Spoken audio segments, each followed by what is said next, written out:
The December wind cut through Savannah's threadbare coat like a blade as she stumbled into the dusty street of Taylorsville, Nevada, watching the last stagecoach pull away without her. She had spent her final dollar on bread that morning, and now stood alone in a town where she knew no one, with winter settling into the high desert like an unwelcome guest. Her breath came out in small clouds as she gripped her small carpetbag tighter, her fingers numb despite being tucked into the worn fabric. The year was 1882, and she had traveled all the way from Boston after her father's death, chasing a promise of work that had evaporated like morning dew the moment she arrived. The main street stretched before her, lined with weathered buildings that had seen better days. A saloon, a general store, a smithy with smoke curling from its chimney. Men in heavy coats and wide-brimmed hats moved with purpose, their boots crunching on the half-frozen ground. No one spared her more than a passing glance. She was just another stranger in a town that saw plenty of them, another soul trying to make their way west with dreams bigger than their pocketbooks. Savannah stood there for what felt like hours but was probably only minutes, trying to formulate a plan. She could sell her bag, but it contained everything she owned in the world. The few dresses, her mother's Bible, a photograph of her parents on their wedding day. Without those things, she would truly have nothing. Her stomach growled, reminding her that one piece of bread was not enough to sustain a 20-year-old woman who had been traveling for weeks. "You planning on taking root there, miss?" a voice called out. Savannah looked up to see an older woman sweeping the boardwalk in front of the general store. Her face was lined but kind, her eyes sharp beneath a bonnet that had seen better days. "I apologize," Savannah said, moving toward the woman. "I am just trying to figure out my next move. I came here expecting employment, but the position was already filled." The woman leaned on her broom, studying Savannah with the practiced eye of someone who had seen hardship before. "You got any money?" "No, madam. I spent my last on breakfast." "Family?" "None living." The woman clicked her tongue. "That's a tough spot. Where you trying to get to?" "Virginia City. I have a distant cousin there. She wrote that there might be work, but I could not afford passage all the way. I thought I could earn money here and continue on, but now I am not so sure." The woman was quiet for a moment, then nodded toward the end of the street. "There's a freight outfit that runs through here regular. Leaves tomorrow morning for Virginia City, as it happens. Man who runs it is called Garrett Newman. He's hauling supplies for the mining operations. Mike could use an extra hand, or might be willing to take on a passenger for the right price." "But I have no money," Savannah said, her voice small. "Then you best figure out what you do have to offer," the woman said, not unkindly. "This is the territory, miss. Nothing comes free, but honest work is always worth something. You'll find Garrett at the freight yard, other side of the livery stable." Savannah thanked the woman and made her way down the street, her heart pounding. The sun was beginning to dip lower in the sky, casting long shadows across the town. She had never begged for anything in her life. Her father had been a schoolteacher, her mother a seamstress. They had been respectable people, not wealthy but comfortable. Then cholera had swept through their neighborhood, taking her mother when Savannah was 16. Her father had never recovered, not truly. He had continued teaching, but the light had gone out of him. When he died 4 months ago, Savannah found herself alone at 20 with nothing but debts and the distant promise of help from a cousin she had never met. The freight yard was exactly where the woman said it would be. A large open area with several wagons in various states of loading. Crates and barrels were stacked in neat rows, and the smell of livestock mixed with sawdust and leather. Savannah stood at the edge of the yard, clutching her bag, looking for someone who might be in charge.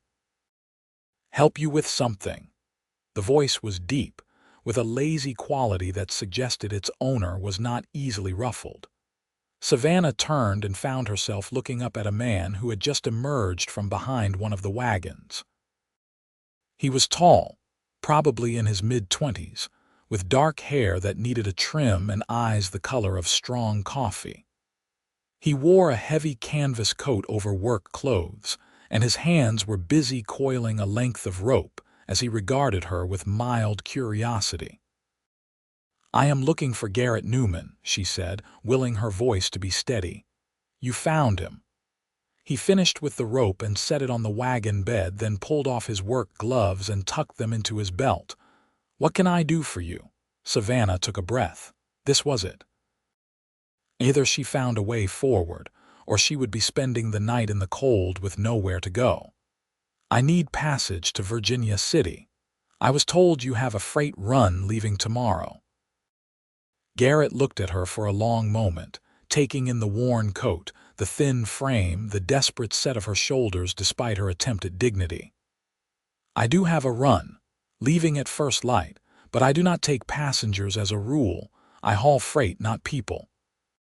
"Please," Savannah said, and she hated the way the word came out, small and pleading.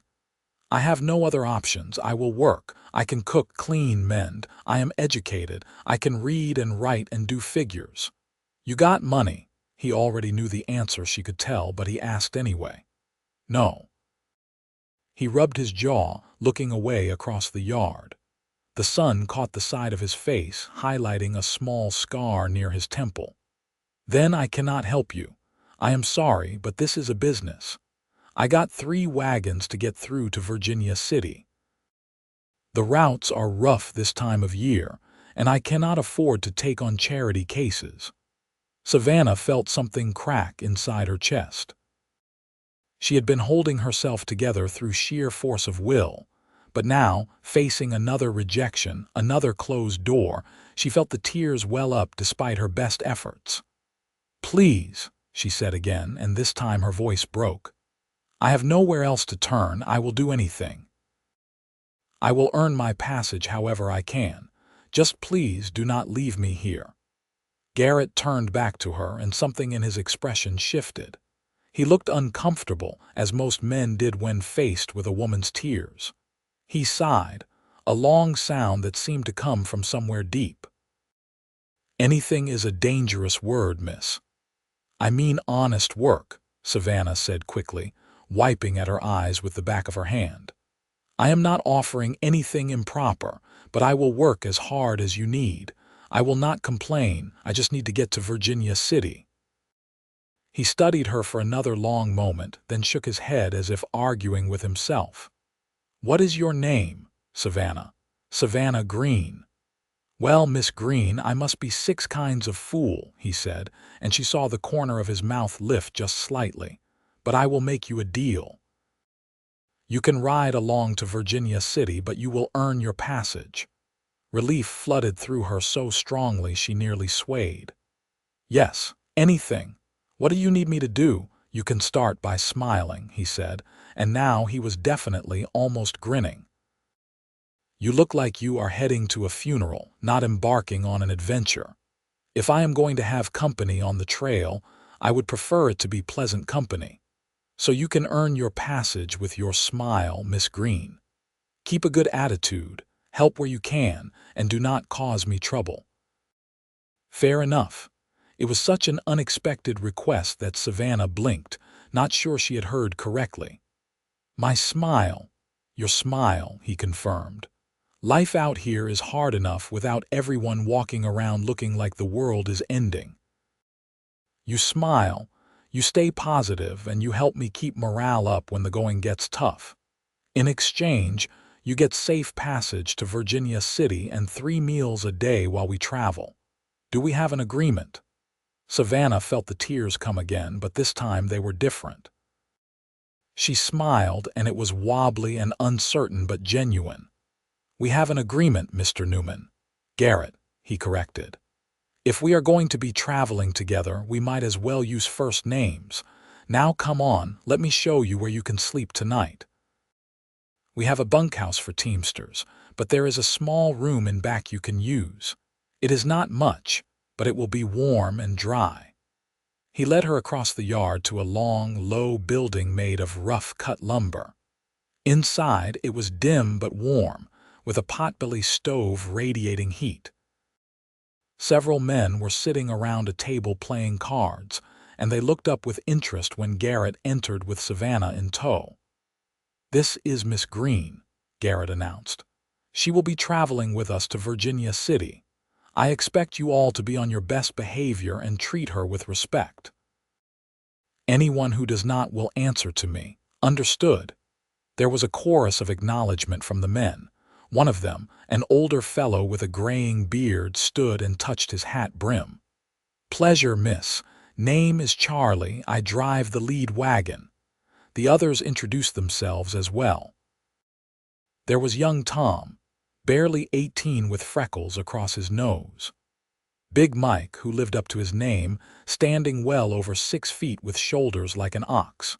And quiet Sam, who just nodded but whose eyes were kind. Garrett showed Savannah to the small room he had mentioned. It was barely bigger than a closet, with a narrow cot and a small table, but compared to spending the night in the street, it looked like paradise. "There are blankets in the chest there," he said. "Get some rest. We leave at dawn and it will be a long day." "Thank you," Savannah said. "I cannot express how grateful I am." "Just remember our deal," he said, and there was that almost smile again. "I want to see that smile every day, Miss Greene. It is how you are paying your way." After he left, Savannah sat on the cot and let herself process everything that had happened. She had been so close to complete disaster, and now she had a path forward. It was temporary, just passage to Virginia City, but it was something. She pulled out her mother's Bible and held it close, saying a prayer of thanks. That night, she ate with the teamsters in the bunkhouse. Big Mike had made a pot of stew that was simple but filling. The men were rough around the edges, but clearly made an effort to mind their language and their manners with her present. Charlie told stories about his years on the trail, and Tom listened with wide eyes, still new enough to find it all exciting. Garrett sat at the head of the table, quiet for the most part, but watching everything with those sharp eyes. When their gazes met across the table, Savannah remembered their deal and smiled. It came easier now, with food in her belly and warmth in her bones. Garrett smiled back, just a small lift of his lips, but it changed his entire face. For a moment, he looked younger, less weathered by whatever hardships had put that scar on his temple and the wariness in his eyes. The next morning came early. Savannah woke to the sound of men moving around outside, the jingle of harnesses, and the low voices of the teamsters getting the wagons ready. She dressed quickly in the dim pre-dawn light, braiding her dark hair and pinning it up. She had only 2 dresses with her, and both had seen better days, but she did her best to look presentable. When she emerged from the bunkhouse, the scene was organized chaos. 3 heavy freight wagons stood ready, each pulled by a team of 6 mules. The wagons were loaded high with crates and barrels, all secured under heavy canvas tarps. The men moved with practiced efficiency, checking harnesses, testing the loads, making sure everything was secure. Garrett saw her and waved her over. "You will ride with me on the lead wagon," he said. "Charlie will take second position and Mike brings up the rear. Tom and Sam will be riding alongside as outriders. We make about 15 miles a day if the weather holds. Should be in Virginia City in about 10 days, maybe less if we have good conditions." 10 days, Savannah repeated. It seemed both impossibly long and terribly short. 10 days in the close company of these strangers. 10 days to figure out what she would do once she arrived in Virginia City. "Come on," Garrett said, offering his hand to help her up onto the wagon seat. His grip was strong and calloused, his hand warm even through her thin gloves. She settled onto the bench seat, and he swung up beside her, taking up the reins with easy confidence. The sky was just beginning to lighten in the east, turning from black to deep blue. Stars still glittered overhead, and the air was so cold it made Savannah's lungs ache. She pulled her coat tighter and tucked her hands into her sleeves.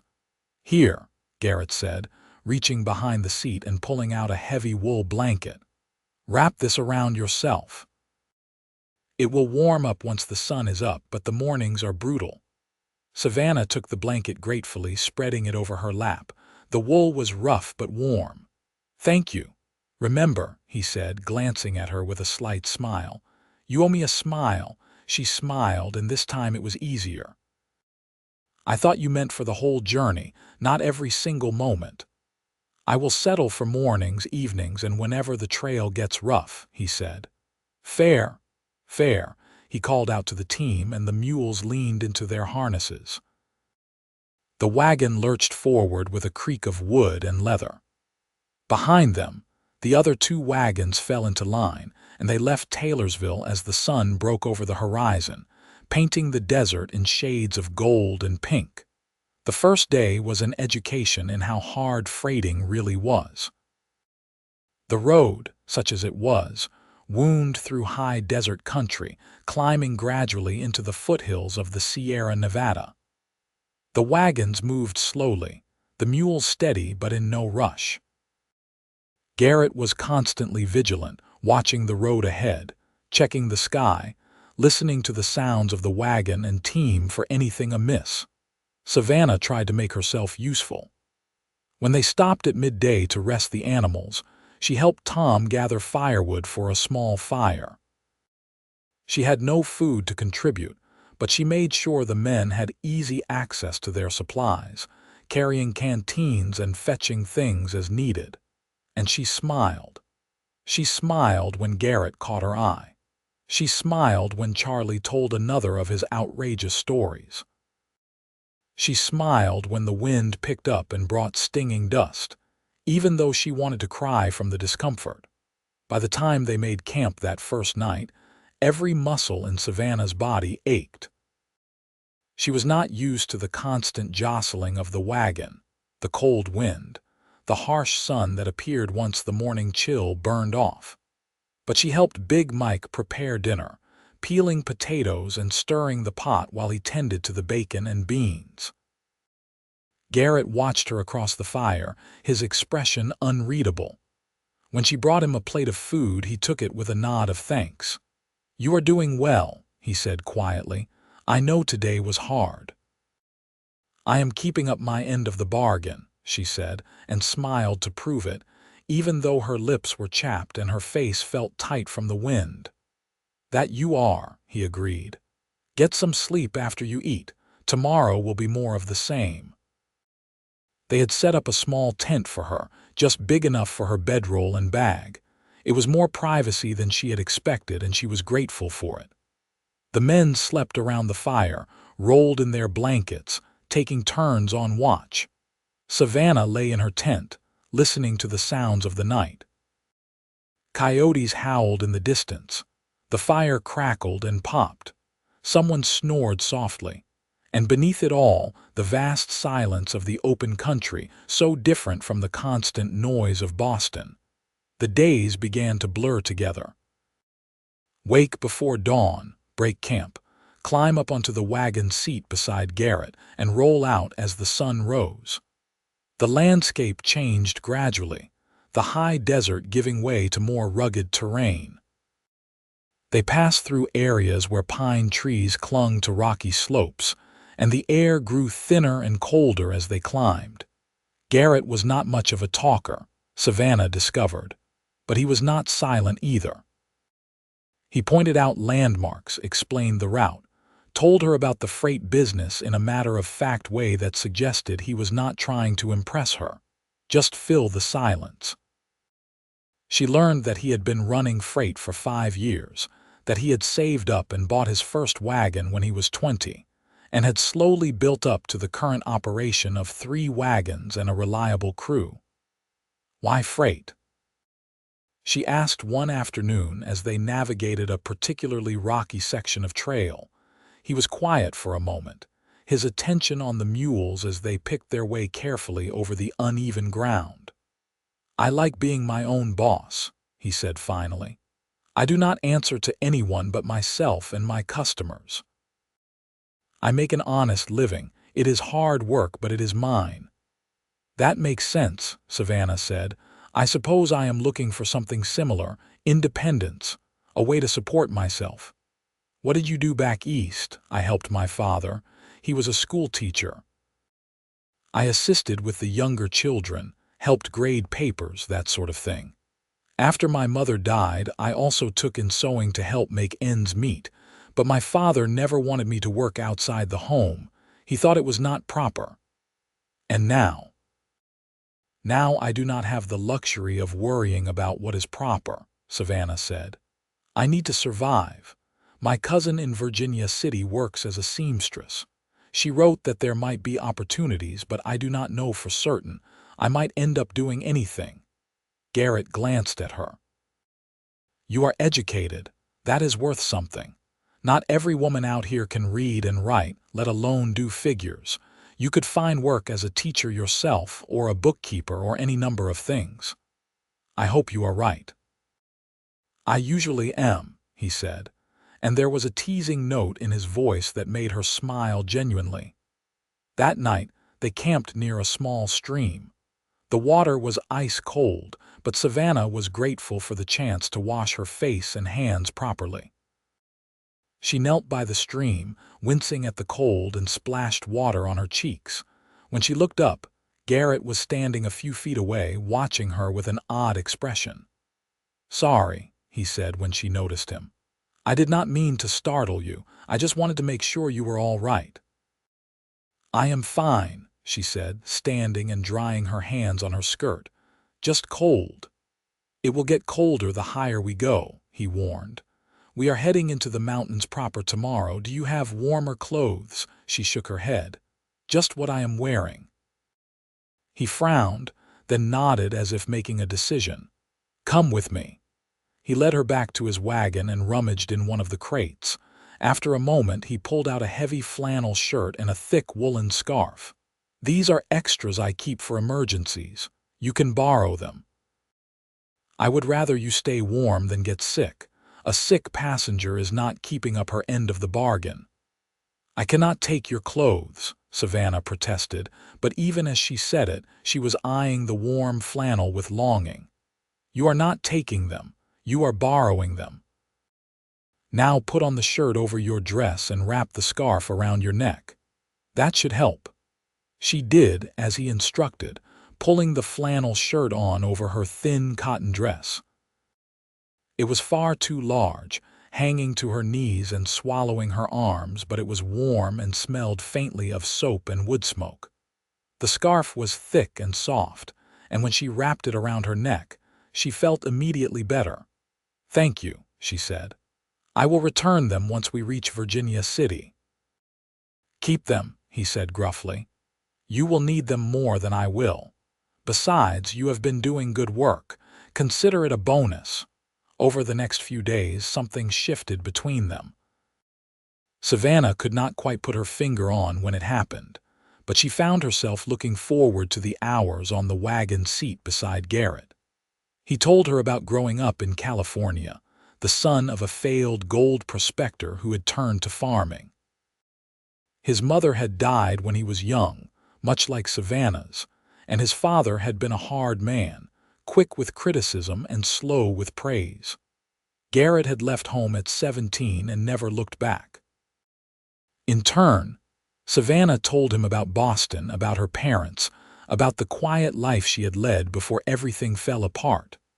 She told him about her mother's garden, her father's love of poetry, the small joys that had made up their days. She had not talked about these things to anyone since her father's death, and it felt good to remember, even though it hurt. "You miss them," Garrett said one evening as they sat by the fire. The others had already turned in for the night, but Savannah and Garrett remained. sharing a companionable silence broken by occasional conversation. "Every day," she admitted. "But I think I am starting to understand that missing them does not mean I cannot move forward. I can carry them with me and still build something new." "That is a wise way to look at it," he said. "Grief can trap you if you let it. I saw it happen to my father. He never recovered from losing my mother. He just existed after that, going through the motions. I swore I would never let that happen to me." "Have you ever been in love?" The question slipped out before Savannah could stop it, and she felt her cheeks heat. "I am sorry, that was forward of me." But Garrett did not seem offended. He stared into the fire, his expression thoughtful. "Once. A long time ago. A girl I knew in Sacramento, but she wanted a settled life, a house in town, a husband who came home every night. I wanted the road, so we parted ways. I heard she married a banker and has 3 children now." "Do you regret it?" "No," he said, and he sounded certain. "We would have made each other miserable. She would have resented my wandering, and I would have felt caged. Better to part as friends than grow to hate each other. But I learned something from it. Love is not just about feeling something strong for someone. It is about wanting the same things, or at least being willing to compromise. It is about building something together." Savannah thought about that as she lay in her tent that night. She had never been in love, had never even been courted properly. There had been a young man in Boston, a teacher at her father's school, who had shown interest. But her father had discouraged it, saying she was too young, that she should focus on helping him. And then he had gotten sick, and there had been no time for thoughts of romance. But now, sitting beside Garrett day after day, talking with him by firelight, watching the careful way he tended to his team and looked out for his men, she found herself thinking about him in ways that made her pulse quicken. It was foolish, she told herself. He was giving her passage to Virginia City, nothing more. She was paying her way with smiles and good cheer. There was nothing deeper to it, except sometimes she caught him looking at her with an expression that suggested he might be feeling something too. They were 8 days into the journey when trouble found them. The snow had started that morning, just a few flakes at first, then coming down more steadily as the day wore on. Garrett had been watching the sky with increasing worry, but he kept the wagons moving, determined to reach a pass before the weather got worse. They were halfway through a narrow canyon, rock walls rising on either side, when the shout came from behind. "Riders coming up fast." Garrett pulled the team to a halt and grabbed the rifle that was always kept under the wagon seat. "Stay here," he told Savannah, his voice hard and commanding in a way she had not heard before. He jumped down from the wagon, and the other teamsters quickly gathered around him. Savannah watched from her seat as 6 riders appeared through the falling snow. They were rough-looking men, bundled in heavy coats and armed with rifles. "Afternoon, boys," the leader of the group called out as they approached. He was a big man with a black beard and cold eyes. "That is quite a load you have got there. What are you hauling?" "Supplies for the mines in Virginia City," Garrett said evenly. "Nothing that would interest you." "Oh, I do not know about that," the man said, his smile not reaching his eyes. "Supplies can be worth quite a bit. Maybe we should take a look." "You can move along," Garrett said, and there was steel in his voice. "We do not want any trouble, but we are prepared for it if it comes." The tension stretched like a wire. Savannah held her breath, her hands gripping the edge of the wagon seat. She could see Charlie and Mike had their rifles ready, and young Tom looked scared but determined. For a long moment, nobody moved. Then the bearded man laughed, a harsh sound. "You got more guts than sense, freight man, but I respect that. Keep your supplies. We will find easier pickings elsewhere." He wheeled his horse around, and his men followed. They disappeared into the snow as quickly as they had come, and Savannah felt the tension drain out of her so quickly she almost fell off the wagon seat. Garrett climbed back up beside her, his jaw tight. "You all right?" "I think so," she said, her voice shaking slightly. "Were those outlaws, most likely? There are plenty of them in these mountains, preying on freight wagons and stage coaches. Usually they go for easier targets, but with the snow coming down, they might be getting desperate." "What would have happened if they had not left?" "There would have been a fight," Garrett said bluntly, "and people would have gotten hurt or killed. I am glad it did not come to that." They pushed on through the snow, finally making camp in a sheltered spot where overhanging rocks provided some protection from the weather. The mood was subdued that night. Everyone was aware of how close they had come to disaster. Savannah helped prepare the meal, but her hands were shaking and she kept dropping things. Finally, Garrett gently took the knife she was using to cut vegetables and set it aside. "Go sit down," he said quietly. "You have had a shock. Let the others handle this tonight." "I am supposed to be helping," she protested weakly. "You help by taking care of yourself. Go on." She sat by the fire, wrapped in the blanket from the wagon and the scarf Garrett had given her. Charlie came and sat beside her, his weathered face kind. "First time facing down outlaws." "Yes," she admitted. "It never gets easier," he said. "But you did good. You stayed calm and did not panic. That matters out here." After the meal, Garrett walked her to her tent. The snow was still falling, creating a hushed quiet over the camp. "I am sorry you had to see that today," he said. "It is not your fault," Savannah said. "You warned me the trail could be dangerous still. I brought you along, which makes you my responsibility." "I am not your responsibility, Garrett. I am a grown woman who made her own choice to come on this journey." He smiled slightly. "Fair enough. But I still want to keep you safe. I find I have become rather attached to my passenger." There was something in the way he said it that made Savannah's heart skip. "Have you?" "I have," he said, and his voice was softer now. "These past days, getting to know you, hearing about your life, watching you tackle every challenge with that smile I asked for. It has meant something to me. You mean something to me." Savannah looked up at him, at this man who had shown her kindness when she had nowhere else to turn. The snow fell around them, catching in his dark hair, and she thought he had never looked more handsome. "You mean something to me too," she said quietly. He reached out and gently brushed a snowflake from her cheek. His hand lingered there, warm against her cold skin. "When we get to Virginia City, what will you do?" "Find my cousin. Look for work. Try to build a life." "And if I asked you to consider a different option," her breath caught. "What kind of option?" "The kind where you do not go looking for your cousin right away. The kind where you stay with me and see where this thing between us might go. Because I think there is something here, Savannah. Something worth exploring." "We have only known each other a little over a week," she said, but her heart was racing. "I have known some people my whole life and never understood them as well as I understand you after a week," Garrett said. "Time is not the only measure of connection. Sometimes you just know." "What are you asking me?" "I am asking you to give us a chance." "I am not proposing marriage or anything like that. Not yet. But I am asking you to consider staying in Virginia City, letting me court you properly. I make enough from the freight business to support a wife if it comes to that. I could build you a house, give you a real home. I know I am not much to look at and my life is not fancy, but I would treat you right, Savannah. I would care for you." Tears welled in her eyes. A week ago, she had been alone and desperate.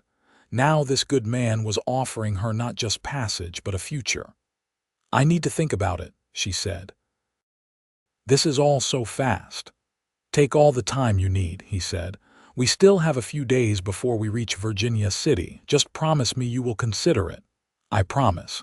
He smiled, that rare, full smile that transformed his face. "That is all I ask. Now get some sleep. Tomorrow will be another long day." Savannah lay in her tent, listening to the snow fall and the quiet sounds of the camp. Her mind raced with possibilities. She barely knew Garrett, not really, and yet she felt she knew the important things. She knew he was honest and hard-working. She knew he cared for his men and treated them fairly. She knew he had been nothing but respectful toward her, even when he could have taken advantage. She knew that when he looked at her, she felt seen in a way she had never experienced before. And she knew that the thought of saying goodbye to him in a few days made her chest ache. The next 2 days were easier travel. The snow stopped, and though it was cold, the sun came out and turned the white landscape into something magical. Savannah sat beside Garrett on the wagon seat, and they talked more openly now. He told her about his dreams for the future, about expanding his business, maybe settling down in one place eventually. She told him about her fear of being alone, of not finding a place in this vast territory where she belonged. "You belong wherever you decide to put down roots," he said. "It is not about the place, it is about the people." On the 10th day, they crested a rise and Virginia City spread out below them. It was larger than Savannah had expected, a bustling mining town clinging to the mountainside. Buildings climbed the steep slopes in haphazard fashion, and even from a distance, she could hear the sounds of industry. "There it is," Garrett said. "End of the line." But as Savannah looked at the town, she realized she did not feel relieved or excited. She felt sad, because this was where their journey together ended. They made their way down into town, the wagons navigating the steep streets carefully. Garrett directed them to the freight office where he would unload his cargo. The streets were crowded with people, miners and merchants and families all going about their business. It was overwhelming after the quiet of the trail. Garrett helped Savannah down from the wagon. They stood there in the busy street, and suddenly there was awkwardness between them. "I suppose I should go find my cousin," Savannah said. "Thank you for everything, Garrett. You saved my life." "You earned your passage fair and square," he said. "Best traveling companion I ever had." "What happens now?" "Now I unload these wagons, collect my payment, and probably stay in town for a few days before heading back to Taylorsville for another load. So you will be here for a while, a few days at least, maybe longer if I can drum up some more business." Savannah took a breath. "Then I would like to take you up on your offer." "My offer, to court me properly, to see where this might go.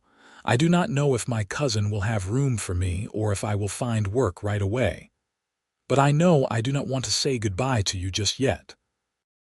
The smile that broke across Garrett's face was like the sun coming out from behind clouds. "You mean that?" "I do. You said sometimes you just know, and I think you were right. I do not have all the answers. I do not know how this will work or what the future holds, but I know I want to find out."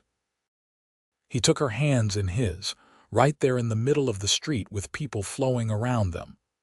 "I promise you will not regret this, Savannah. I will do everything I can to make you happy. Just keep smiling at me the way you are right now and I will be happy," she said. He laughed, a genuine sound of joy. "I think I can manage that." Over the next few days, Savannah did find her cousin, a woman named Martha who lived in a small house on the edge of town. Martha was welcoming and did indeed have work for Savannah, helping with her sewing business. But Savannah also spent time with Garrett, walking through the town, sharing meals, talking about everything and nothing. He was different here in town than he had been on the trail. More relaxed, quicker to smile.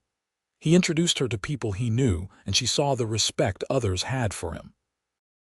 He was known as an honest businessman, a man of his word. 2 weeks after they arrived in Virginia City, Garrett took Savannah to a small restaurant for dinner. It was a modest place, but the food was good, and they sat in a corner booth, talking and laughing. At the end of the meal, he reached across the table and took her hand. "I know this is fast," he said, "and I know we agreed to take our time, But I find I am not a patient man when it comes to you, Savannah Greene. I am in love with you. I think I have been since that first day when you stood in my freight yard begging for passage. You were so brave and so determined, and you had this light in you that all your hardships had not dimmed. I want to spend my life with you. I want to build that house I told you about and fill it with children and laughter. I want to grow old with you. Will you marry me? Savannah felt tears streaming down her face, but they were happy tears. Yes, she said. Yes, I will marry you. He came around the table and pulled her into his arms, kissing her right there in the restaurant while the other diners cheered and applauded. When they finally pulled apart, both breathless and laughing, Savannah felt like her heart might burst from happiness. When? She asked. As soon as possible, he said. I have to make one more run to Taylorsville and back, but after that, I am staying in Virginia City for the winter. We could marry before Christmas. Before Christmas, she repeated, trying it out. I like that. They were married 3 weeks later in a small church in Virginia City. Martha stood up with Savannah and Charlie stood with Garrett. The ceremony was simple but beautiful. Savannah wore a dress that Martha had helped her make, pale blue with lace at the collar. Garrett wore a new suit, his hair finally trimmed, looking more handsome than she had ever seen him. When the minister pronounced them husband and wife, and Garrett kissed her, Savannah thought about how far she had come. From desperate and alone in Taylorsville to married and loved in Virginia City.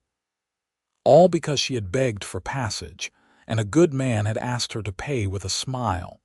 Garrett had used part of his savings to rent a small house for them, just 2 rooms and a kitchen, but it was theirs. That first night as husband and wife, they sat by the fireplace, Savannah curled against his side, his arm around her shoulders. Happy? He asked.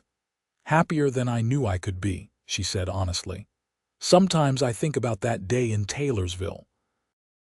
If you had said no, if you had not taken a chance on me, where would I be now? You would have found a way, he said confidently. You are strong, Savannah. You would have survived. Maybe, but I would not have this. I would not have you. He kissed the top of her head. Well, you are stuck with me now, Mrs. Newman. She smiled at the name, Mrs. Newman.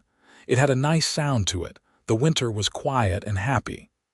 Garrett did some local hauling but stayed close to home. Savannah helped Martha with sewing and also took on some tutoring, teaching children to read and write. The money was not much, but combined with Garrett's income, they were comfortable. In the spring, Garrett announced he had saved enough to buy a piece of land on the outskirts of Virginia City. It is time to build that house I promised you, he said. They built it together.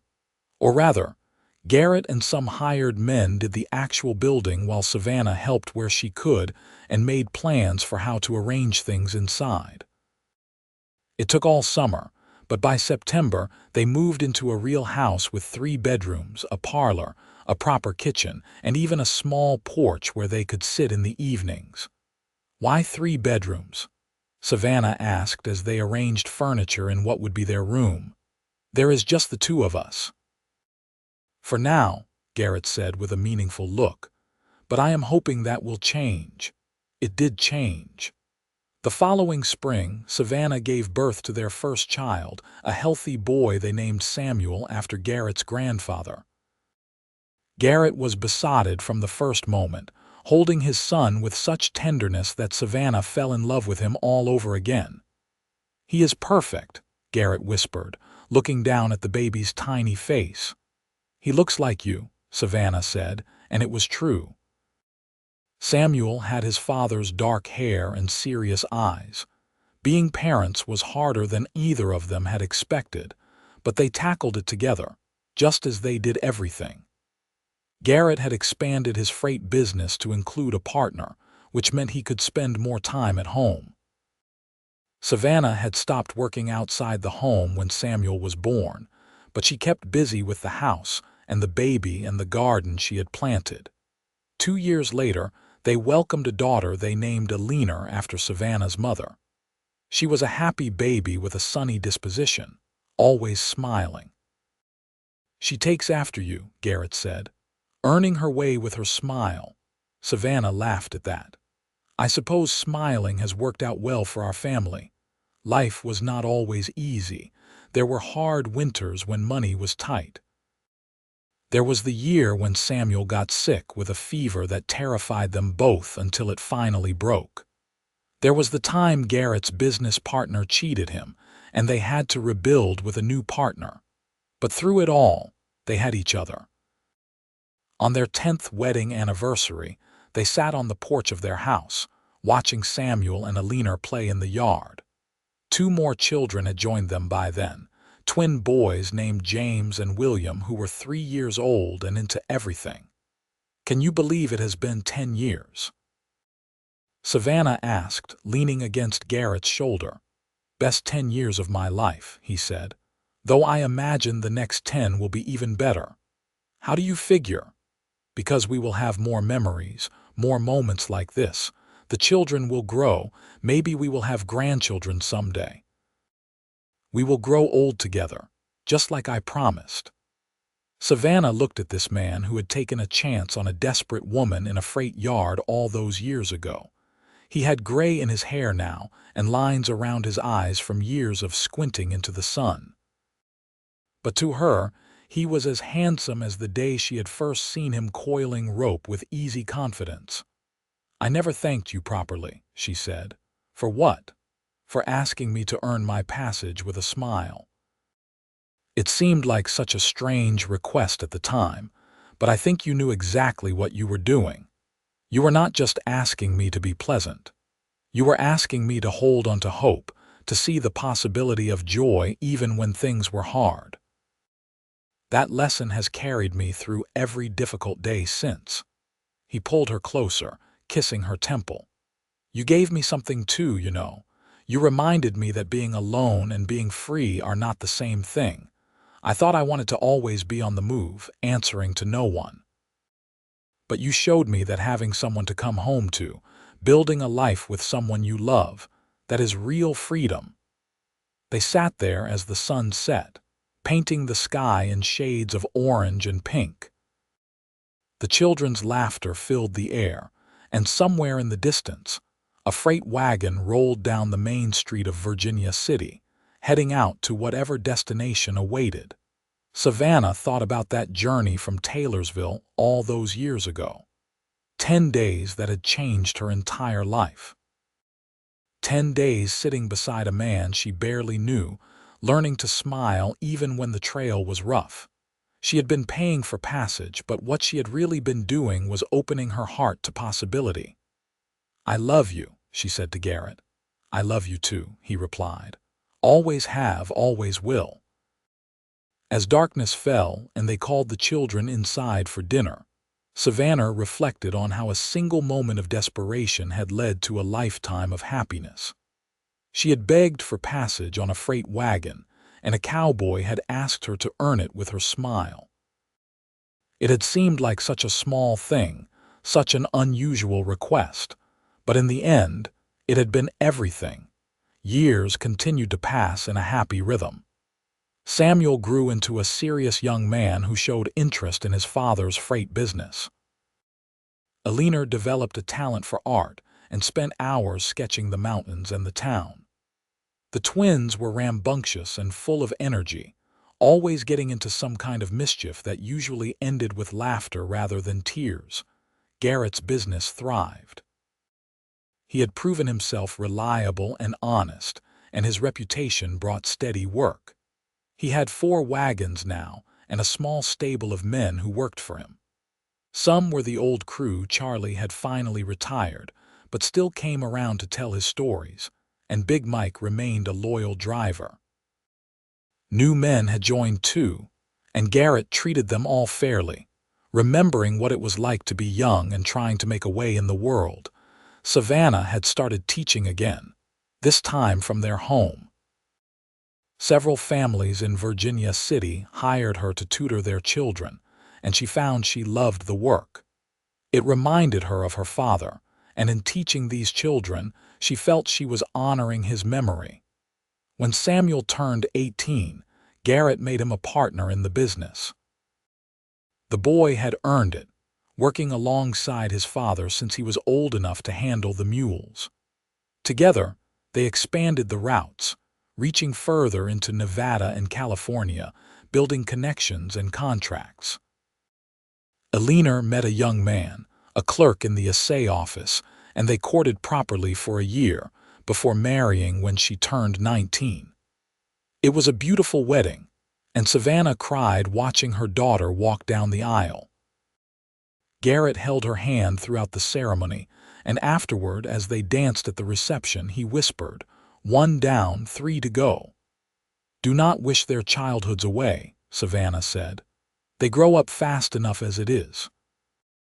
The twins did indeed grow up, becoming tall, strong young men who worked in the freight business alongside their father and older brother. The company became Newman and Sons, a respected name throughout the territory. On their 20th wedding anniversary, Garrett surprised Savannah with a trip. "We are going back to Taylorsville," he announced. "Why on earth would we do that?" "Because that is where our story started. I want to see it again, share it with you properly this time, not as a desperate woman and the man giving her passage, but as husband and wife." They made the journey by stage coach this time, a far more comfortable conveyance than the freight wagon. Taylorsville had changed in 20 years. It was bigger, more prosperous. The general store where the kind woman had directed Savannah all those years ago was still there, though under different ownership. They found the freight yard, or what was left of it. New buildings had gone up, but the basic layout was the same. Garrett walked Savannah to the spot where she had first approached him, where she had begged for passage with tears in her eyes. "You were so brave," he said, looking at her with such love it made her breath catch even after all these years. "Standing here, terrified but determined. I knew right then I was going to help you. I just did not know I was going to fall in love with you." "When did you know?" Savannah asked. "When did you know you loved me?" He thought about it. "The 3rd day out. You were helping Big Mike with dinner, and you were trying so hard even though you were exhausted and everything hurt. And you looked up and saw me watching, and you smiled. That smile, the one I had asked for. It was genuine and warm, and it lit up your whole face.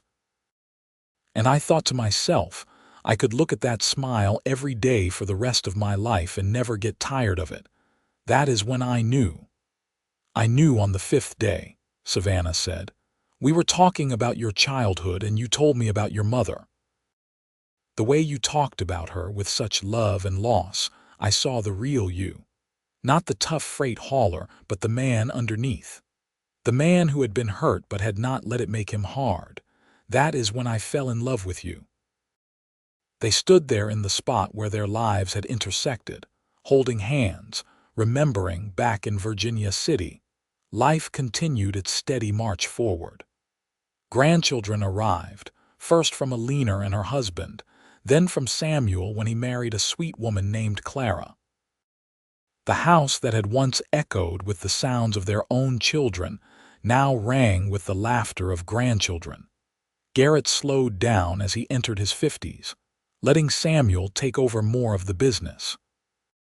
He still went out on occasional runs, unable to completely give up the road, but most of his days were spent at home with Savannah, tending their garden, playing with grandchildren, sitting on the porch and watching the world go by. The twins both married within a year of each other, and suddenly the house felt too big and too quiet. "I miss the chaos," Savannah admitted one evening. "We could get some chickens," Garrett suggested with a smile. "That would create some chaos." They did get chickens, and Savannah enjoyed caring for them and collecting the eggs each morning. She also got more involved in the church, helping to organize charity efforts for families who were struggling. Having experienced desperation herself, She never forgot what it felt like to have nothing. She made sure that in Virginia City, no one went hungry if she could help it. When Garrett turned 60, they threw a big party. All 4 children were there with their families. The grandchildren, 9 of them now, ran wild through the yard. Old Charlie came, now ancient and using a cane but still telling his stories. Many of the men who had worked for Garrett over the years showed up to pay their respects. Standing in front of everyone, Garrett raised his glass. "I am not much for speeches," he said, "but I want to say something tonight. 40 years ago, I was a young man who thought he had life figured out. I thought success was measured in wagons and contracts and money in the bank. Then a woman showed up at my freight yard, desperate and brave, and asked for passage. I told her she could earn it with her smile. It seemed like a whim at the time, maybe a bit of foolishness. But that smile changed my life. It led me to love, to family, to everything that really matters. So I want to thank my wife, Savannah, for that first smile and for every smile since. You made me rich beyond measure." There was not a dry eye in the gathering as everyone toasted to the couple. Savannah kissed her husband, not caring that everyone was watching, and said loud enough for all to hear, "Best deal I ever made." As they grew older, they faced the challenges that came with age. Garrett's joints ached from years of physical labor. Savannah's eyesight weakened, making her beloved reading more difficult. But they faced these challenges together, supporting each other, finding joy in simple things. They took walks every evening that weather permitted, slowly touring their neighborhood, greeting neighbors, watching Virginia City continue to grow and change. The mining boom that had built the town was waning, but the town adapted, finding new industries, new reasons to exist. On their 40th wedding anniversary, their children organized a celebration at the church.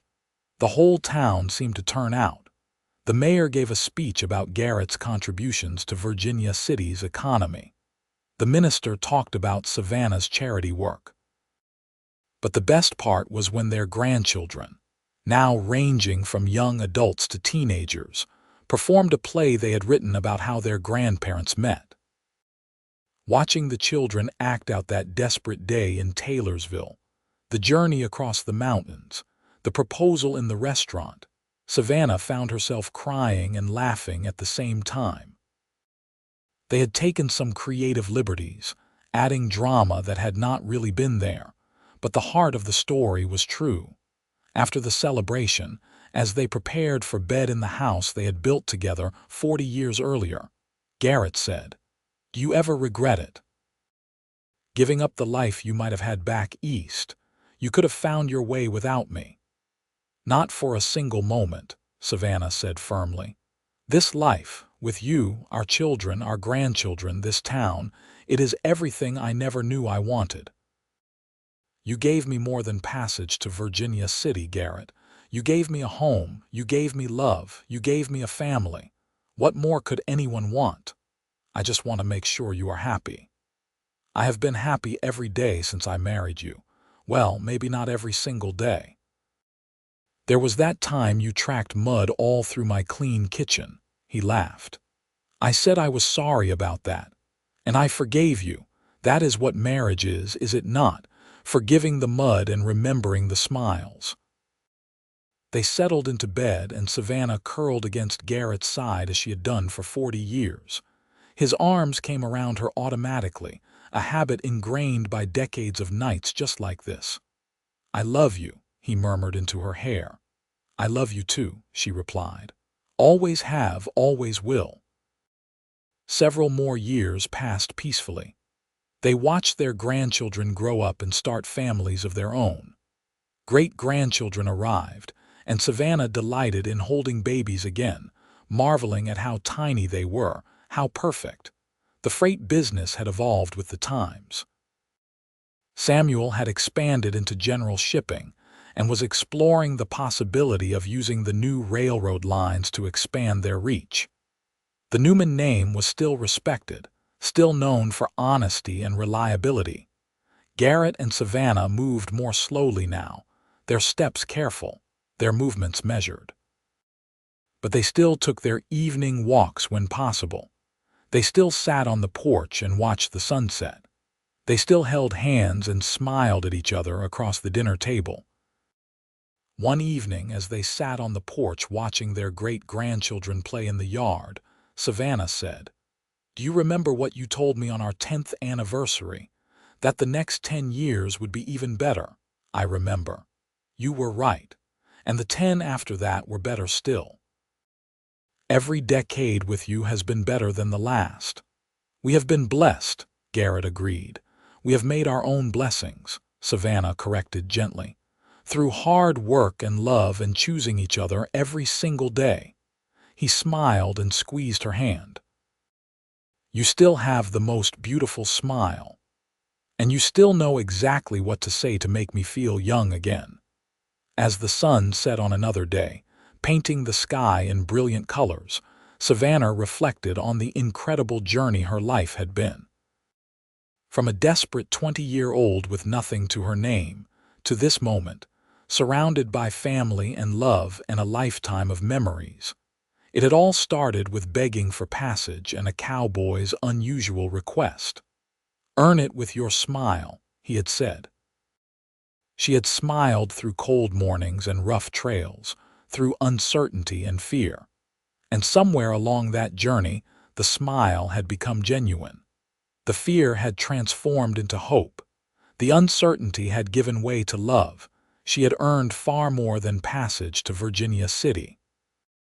She had earned a lifetime of happiness, a family that filled her heart to bursting, a love that had sustained her through every challenge and celebrated her through every joy.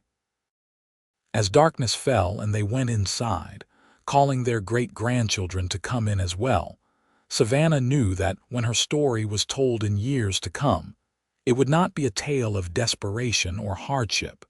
It would be a love story, a story about how a smile can change everything, how kindness ripples forward in ways we cannot imagine, how love, when tended carefully, grows stronger and deeper with each passing year. That night, lying in bed beside the man who had been her companion for nearly half a century, Savannah smiled into the darkness. She smiled for the girl she had been, brave enough to ask for help. She smiled for the young man who had taken a chance on a stranger. She smiled for every day in between, every moment of joy and sorrow that had woven together to create this beautiful life. And as sleep claimed her, warm and safe in Garrett's arms, her last thought was a simple one. "Thank you. Thank you for asking me to smile.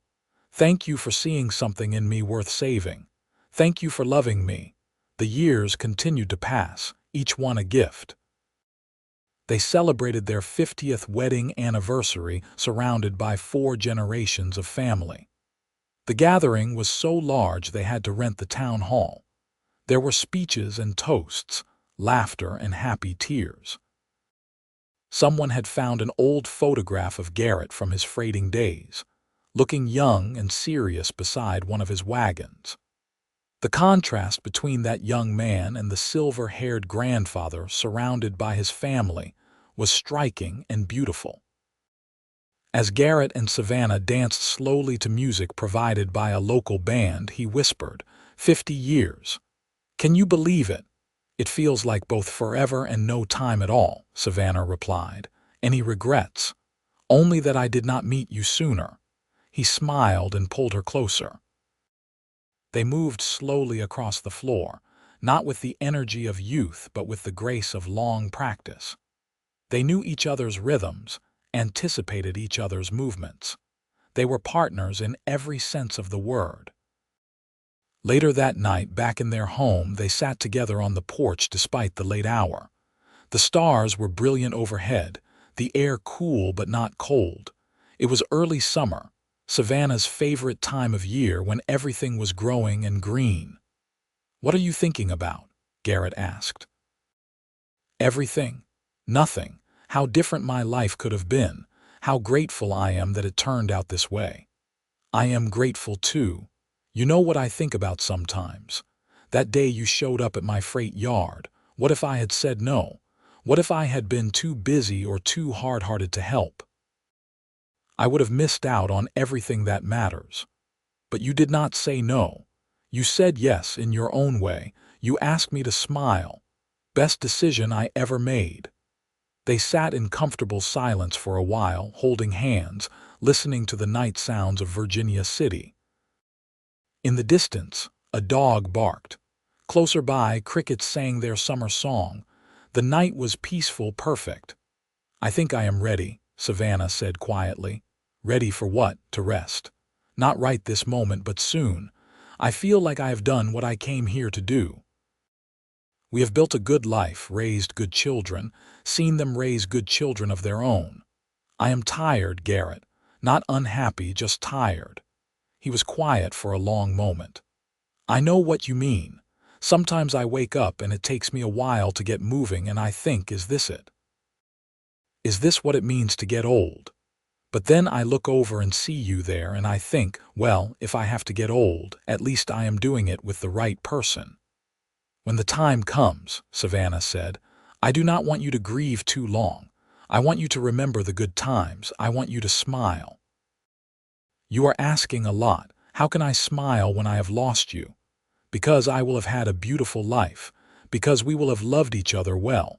Because that is worth celebrating, even in grief. Promise me. He brought her hand to his lips and kissed it gently. I promise. But you have to promise me something too. You have to promise that wherever you go next, you will wait for me. I am not far behind, you know. We can walk into whatever comes next together just like we have done everything else. I promise, she said. I will wait. I will always wait for you. They went to bed that night holding each other close, finding comfort in the familiar. When morning came, they were still together, still holding on. As it turned out, they had several more years. Years filled with more great-grandchildren, more family gatherings, more quiet evenings on the porch. Garrett's health began to decline first. He had trouble with his heart, the doctor said. Too many years of hard living in his youth. He needed to rest more, take things easy. Savannah nursed him through the bad spells, sitting by his bed, reading to him, reminding him of all their adventures together. When he felt better, they would resume their evening walks, though they did not go as far as they once had. You remember that day in the canyon? Garrett asked one evening as they walked slowly around their yard, when those outlaws stopped us. I was terrified, Savannah admitted. I thought we were going to die. I was scared too, though I tried not to show it, but you know what I remember most? After they left and we made camp, you smiled at me. This brave, beautiful smile, like you were saying, we made it through. And I knew then that you were strong enough for this life, strong enough for me. I was only strong because you believed I could be. They stood in the garden, surrounded by the flowers Savannah had planted decades ago, now thriving under the care of their grandchildren who helped maintain the property.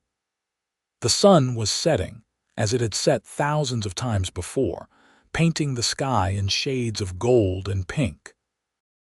Beautiful, is it not? Garrett said, looking at the sunset. Beautiful, Savannah agreed, but she was looking at him. The end came peacefully when it came. Garrett passed away in his sleep at the age of 72, his hand still holding Savannah's. She was 70, and in that moment she felt every one of those years. The world without him seemed impossibly empty, impossibly quiet. But she remembered her promise.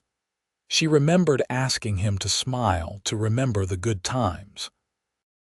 And though it was hard, though the grief threatened to swallow her whole, she tried. At his funeral, she told stories about their life together. She talked about the day they met, about the journey to Virginia City, about building their home and raising their family. She smiled through her tears, celebrating a life well lived, a love well earned. The family gathered around her in her grief. Samuel and his wife moved into the house to care for her. Eleanor visited every day. The twins took turns keeping her company. The grandchildren and great-grandchildren came in a steady stream, filling the house with noise and life. "Tell us the story, Grandma," they would ask. "Tell us about how you and Grandpa met." And she would tell them, reliving those 10 days on the trail, the fear and the hope and the slow dawning of love. She would tell them about Garrett's unusual request, about earning passage with a smile. And she would see understanding dawn on their young faces, the realization that even in hard times, joy is a choice. Savannah lived 2 more years after Garrett's passing. 2 years of missing him every single day, but also of finding peace. She had lived a full life. She had loved and been loved. She had raised 4 children who had raised children of their own. She had made a difference in her community, helped people who needed help, taught children to read and write. She had no regrets. On a quiet morning in spring, surrounded by family, Savannah passed away peacefully. She was buried next to Garrett in the Virginia City Cemetery, their headstones side by side, their names forever joined. The epitaph reads simply, "Garrett and Savannah Newman, together in life, together in eternity." At her funeral, Samuel stood before the gathered crowd and told the story of his parents meeting one final time. He told it with love and pride, making everyone laugh at the details, making them cry at the romance. "My mother once told me," he said, "that my father gave her more than passage to Virginia City. He gave her a home, a family, a life. But I think she gave him just as much. She gave him her smile, yes, but also her strength, her kindness, her love. They built something beautiful together, and we are all the beneficiaries of that love. We carry their story forward in our own lives, in how we love our families, in how we treat others. That is their true legacy." In the years that followed, the story of Garrett and Savannah Newman became part of Virginia City lore. It was told at family gatherings, passed down through generations. It became a reminder that love can bloom in the most unlikely circumstances, that kindness matters, that a smile can change everything. The house they built still stands, now home to Samuel's grandson and his growing family. The freight business evolved into a modern shipping company, still bearing the Newman name. And in the cemetery on the hill, 2 headstones stand side by side, marking the resting place of a couple who found each other in the most unlikely way and built a love that lasted a lifetime. Their story did not end with their deaths. It lived on in the values they had instilled, in the family they had created, in the love they had shared so openly that it had touched everyone who knew them. It lived on every time someone smiled in the face of hardship, every time kindness was offered to a stranger, every time love was chosen over fear. And sometimes, on warm summer evenings, when the sun sets over Virginia City, painting the sky in gold and pink, people swear they can see 2 figures walking hand in hand along the old roads, still together, still smiling, still in love. Whether it is truth or fancy does not really matter. What matters is the reminder that true love endures, that the connections we make in life ripple forward in ways we cannot imagine, that sometimes the best things come from the darkest moments. Savannah had begged for passage on a freight wagon, desperate and afraid. Garrett had asked her to earn it with her smile, seeing something in her that she had not yet seen in herself.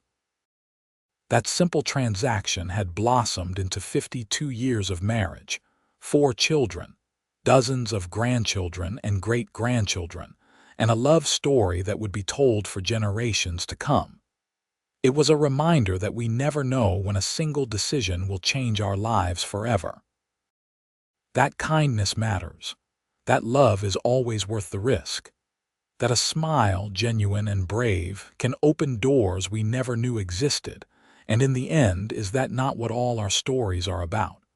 The moments that change us, the people who see us truly, the love that sustains us through every trial. Garrett and Savannah's story was unique to them, but the truth at its heart is universal. We are all looking for connection, for love, for home. And sometimes, if we are very lucky and very brave, we find it in the most unexpected places. Their descendants still live in Nevada, carrying forward the legacy of hard work, honesty, and love that Garrett and Savannah established. The Newman name is still respected, still associated with integrity and kindness. And every Christmas, the family gathers, now numbering in the hundreds, and someone always tells the story. The story of winter and desperation, of a freight wagon and an unusual request, of a smile that changed everything. It is a story without bitterness, without tragedy, without the darkness that marks so many tales from the Old West.